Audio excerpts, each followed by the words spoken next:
What's cool is you can get these through the grass pretty darn good though. Yeah, you feel like any little issue. All right, we're fishing, it's early pre-spawn. Water temperature's in the upper 40s.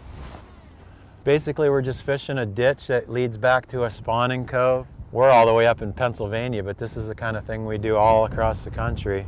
Just looking for these migration routes where these fish are going back in. And before it's a crawdad thing, it seems like it's usually a bait fish thing for us around here. Like usually it's something shiny, more of a reaction bite, and then later it seems like the jig bite turns on a little bit when it gets up into the 50s. But we're throwing, I mean, I don't know about you, but this has become my favorite shallow water crankbait. Yeah, it is for sure. You started throwing it for smallmouth and catching them? Smallmouth and largemouth. And I started throwing it for largemouth when it was a prototype, and just, I mean, it's an awesome little bait. It's a Rapala BX Brat, bunch of really good colors, but the deal with it is it's balsa, so it's really good for fishing like this scattered old dead grass from last year. It vibrates really hard so you can feel it. And then when you get it into that grass, we're fishing real slow. These fish are very cold, so when it does touch that grass, you can let it sink up and it sinks up. And if it doesn't, they're very good at coming through the grass. Like we're just pulling it through this old milfoil, and then when it gets bogged down, just giving it a hard snap like that. I'd say like 90% of our bites are coming as soon as we snap it too. Yeah. So this is the smaller Brat. They just came out with a big Brat, which is what my mom used to call me. They named it after me, Dan. I finally get a bait named after me, and it's called Big Brat. You think we're gonna catch them? Yes. There's two sizes in this. We're throwing the 6. It's a little bit deeper one. There's also a 3 with a smaller lip on it, but the body sizes are exactly the same. So there's a mixture of grass in here. It's like coontail and milfoil.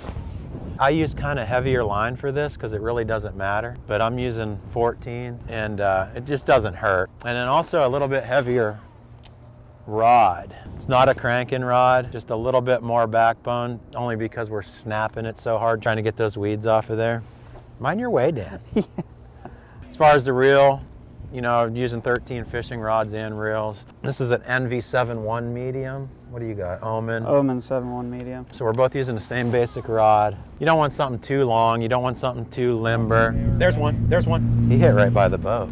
Nothing more fun than that. These are like the first fish of the year, too.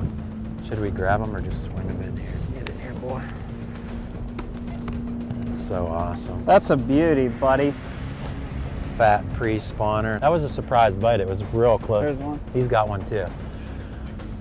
What's cool is we made like... That's a good one. Oh, that's a big one. I'll get him over here. We made like a bunch of casts. That's the way pre-spawn fish are. These fish are moving in.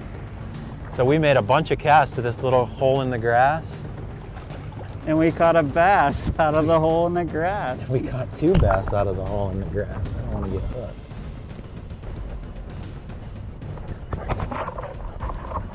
Look at that. Mine's bigger. The cool thing is, though, when you find a fish this time of the year, there's never just one. They're moving in. Seriously, how many casts did we make? You know, we cast... 10 at least. We both made 10 casts at least, 20 casts, and then all of a sudden, boom, boom, 2 fish. Cool. That's so cool. There's one. Oh, yeah.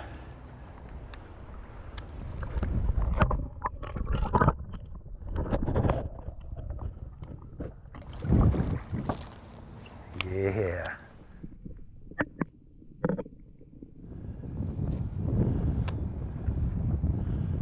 This is pretty much the end of it right here, isn't it? Yeah. I'm gonna spin around. Thanks for that. 48-degree water feels real good. Yeah. On my face. It's hard to believe that it's this time of the year already, isn't it? Come on, Bias. All the colors are good. I mean, I'm throwing a silver one. It's got some red on the belly, which is a good spring combination. Dan's throwing a, I don't even know what it's called, but it just looks kind of like our emerald shiners or smelt, kind of like an olive back It's shiny. my favorite.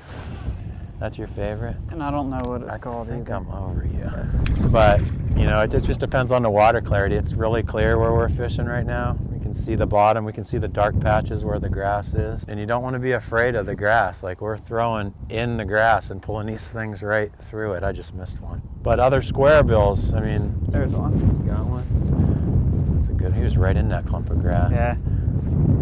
Other square bills, you know, you can't really fish them this slow. I mean, my rod tip's wobbling, I'm barely moving that bait. Oh no, that's not a good one. It's the wrong kind. That's not what we want. That'll steal your brat. It will. Look at it. Oh my, that's nasty. So this Rapala Brat has really become my favorite square bill for smallmouth, for largemouth, for just about everything. Now they got a bigger size. I've been catching them on that real big one too. It's just, this bait was so popular, they just figured they'd make a bigger one. You know, all the other manufacturers are making bigger crankbaits, and the bigger baits are becoming real popular all across the country. That's the BX Brat, man. It's tough to beat any time of the year, especially when you're fishing it slow like this and coming through this grass. It's the deal. It's the deal, Dan. Sure is. So guys, you want a really good bait for fishing pre-spawn bass, you definitely want to check out the BX Brat from Rapala. BX Brat!